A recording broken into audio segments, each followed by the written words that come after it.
UFC ကအောက်စားတစ်ခုမဟုတ်တော့ပဲဖျော်ဖြေရေးတစ်ခုဖြစ်နေပြီလို့ဝေဖန်လိုက်တဲ့ခါပဲအခုနောက်ပိုင်းမှာဆို UFC ရဲ့ fighter တွေပေါ်ပွဲပေးနေတဲ့ပုံစံဟာမေးခွန်းထုတ်စရာတွေများလာပြီး WWE ပြိုင်ပွဲလို့ဖျော်ဖြေရေးဘက်ကိုပို့ပြီးဦးစားပေးလို့လာနေပါတယ်တန်စကာဝိုင်းတွေကစံချိန်စံညွှန်းတွေထက်တော်ရှိုးတွေပေါ်မှာအနိုင်ပြောနိုင်တဲ့ fighter တွေက UFC ရဲ့အရေးပေးခြင်းကိုပို့ပြီးရရှိလာပါတယ်ဒါကိုမကျင်တဲ့ခါပဲကတော့ fighter တယောက်ဟာအပြောကောင်းတာထက် organ အဝိုင်းထဲမှာတကယ်တော်တဲ့စွမ်းရည်ရှိဖို့လိုပါတယ်တကယ်အကစားစွမ်းအားနဲ့နီးစနစ်အပေါ်မှာလူရွေးချယ်တဲ့ကြောင်းစကားပူတွေမပြောဘဲအနိုင်တိုက်နိုင်တဲ့သူကိုနေရာပေးတဲ့ကြောင်းသူ့ရဲ့အမြင်တွေကိုပွန့်ပွန့်လင်းလင်းဝေဖန်ထောက်ပြသွားပါတယ်ခါပစ်ဆိုတာစကားတွေအပူပြောရတဲ့ fighter တယောက်မဟုတ်တယ်လို့သူလောက်ရမယ့် organ အဝိုင်းတွေကကိစ္စတွေကိုပဲအမြန်လက်စတက်တဲ့ fighter တယောက်ပါ UFC ဥက္ကဋ္ဌ Dana White ရဲ့အကြိုက်ဆုံး fighter တွေထဲတော့ပါမနေပါဘူး Dana White ကြိုက်တာကအပြောကောင်းပြီးလူများများကြည့်နိုင်အောင်လုပ်နိုင်တဲ့ fighter တွေကို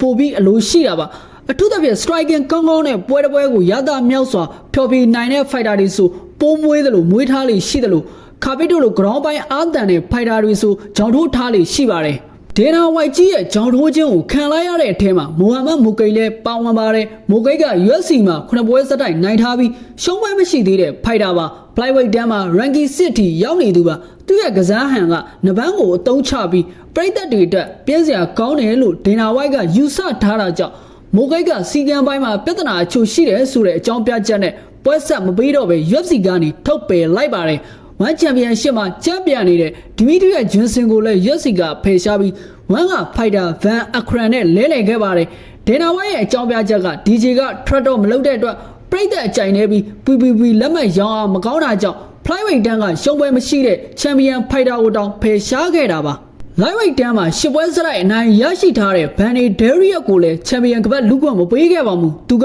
လူစိတ်ဝင်စားအောင်စကားတိတ်ပြောလို့မရှိတဲ့အတွက်သူအစားမိုက်ကယ်ချန်ဒရာလို့ဖိုက်တာတွေကိုပဲဦးစားပေးခဲ့တာပါ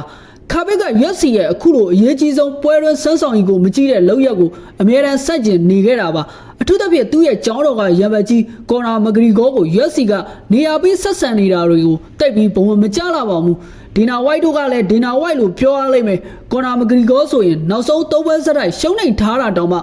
ကော်နာမဂရီဂေါကြီးပြန်လာရင်အရေးကြီးတဲ့ main event ပေးဖို့ဖင်တကြွကြွနေပါကော်နာကြီးကိုအရေးပေးနေတာကိုအပြစ်ပြောမယ်ဆိုတော့လေကော်နာပွဲတွေဆိုရင်လက်မှတ်ရောင်းအားတွေကစံချိန်တင်ရောင်းအားအများဆုံးဖြစ်နေတဲ့အခါကြီးပါပဲငွေတက်ဆိုရင်တော့ကော်နာကြီးကိုဖယ်ထုတ်ထားလို့မရပါဘူးတစ်ပတ်မှာကပြိုင်ပွဲဖြစ်တဲ့အတွက် UFC ရဲ့လုပ်ရက်တွေကတပယ်စတန်ဒတ်ဖြစ်လို့နေပါတယ်ခါပြလက်ကင်ထားတာကမင်းနိုင်ရင်မင်းပထမဖြစ်ရမယ်ဆိုတဲ့မူဝါဒကိုပါပြိသက်ကြီးတို့ရောဘလို့မြင်ကြလဲခါပြပြောတာတွေကတရားမျှတမှုရှိရလား UFC တွားနေတဲ့ပုံစံကရောတကယ်တော်တဲ့ဖိုက်တာတွေကိုနစ်နာစေပြီလား